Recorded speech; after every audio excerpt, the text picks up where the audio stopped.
Oggi celebriamo con questa conferenza stampa proprio la giornata dedicata all'acqua, no? La giornata mondiale dedicata all'acqua.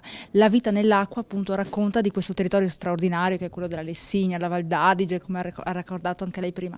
E attraverso questo documentario vengono proprio raccontate le leggende, le credenze, l'utilizzo che veniva fatto di questa fonte chiaramente preziosissima per quel territorio e soprattutto l'evoluzione economica e sociale che ha dato proprio a quei luoghi, a quelle località e soprattutto alle persone che vi abitano tuttora. Quindi siamo molto contenti di aver ospitato anche oggi qui il regista Quattrina, che torna sempre con i suoi lavori che riguardano e raccontano degli spaccati straordinari della nostra Verona, del nostro Veneto. Quindi siamo sempre ben contenti di accoglierlo, di ospitarlo e di vedere le novità che è sempre in produzione. Quattrina è sempre in produzione, quindi siamo molto contenti e appunto un nostro piccolo contributo proprio alla divulgazione di questo docufilm.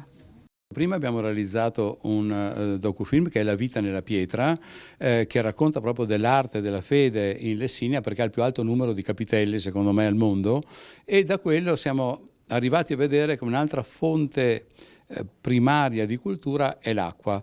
L'acqua della Lessinia, a parte che io sono di Verona, ma perché ha delle, secondo me in Italia ha delle caratteristiche uniche. Certo, Boario è un'altra cosa, se vogliamo vedere le terme di Recoaro hanno un'altra, le fonti di Recoaro hanno un altro aspetto. Qui ci sono degli aspetti che a mio parere sono unici dell'ambiente italiano, non solo italiano ma anche europeo. Il carsismo è il fatto che diventa un elemento misterioso.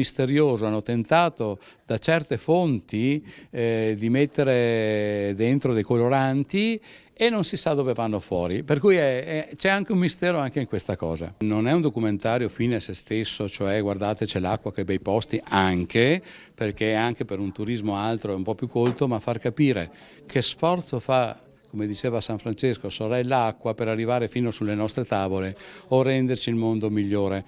È un elemento che deve essere rispettato come facevano gli antichi, che nell'acqua vedevano la loro vita, il loro commercio, ma era tutto un commercio, tipo le falegnamerie, le fabbriche di marmo, le piccole fabbriche di marmo delle montagne e l'allevamento, ma lo vedevano come un apporto naturale, quasi come fosse una sorella, proprio come lo erano gli alberi, e l'acqua ha questo importante significato. Dobbiamo renderla umana come era una volta e non più un elemento estraneo alla nostra vita. Tornando indietro da millenni e comunque dei tempi anche dei pagani, possiamo vedere come l'acqua va di pari passo con la religione e va di pari passo con lo sviluppo del pensiero religioso, scientifico anche, ma soprattutto personale, dell'anima che abbiamo dentro. L'acqua ha questa valenza, la vediamo poi per esempio non solo nei riti pagani divinatori, ma il battesimo. Facciamo presto vedere che l'elemento fondamentale è l'acqua. Senza di essa noi non esisteremo, ma neanche nel nostro intimo spirituale non esisteremo. La cosa bella è che abbiamo la collaborazione di tutti i comuni, anche della regione, per cui insomma è un bel lavoro corale collettivo. La prima in Senato presupponiamo verso ottobre-novembre, dobbiamo vedere la disponibilità adesso, e poi a settembre la presentazione del Festival di Venezia per un evento questo in conferenza stampa, quindi alcune scene si vedranno lì.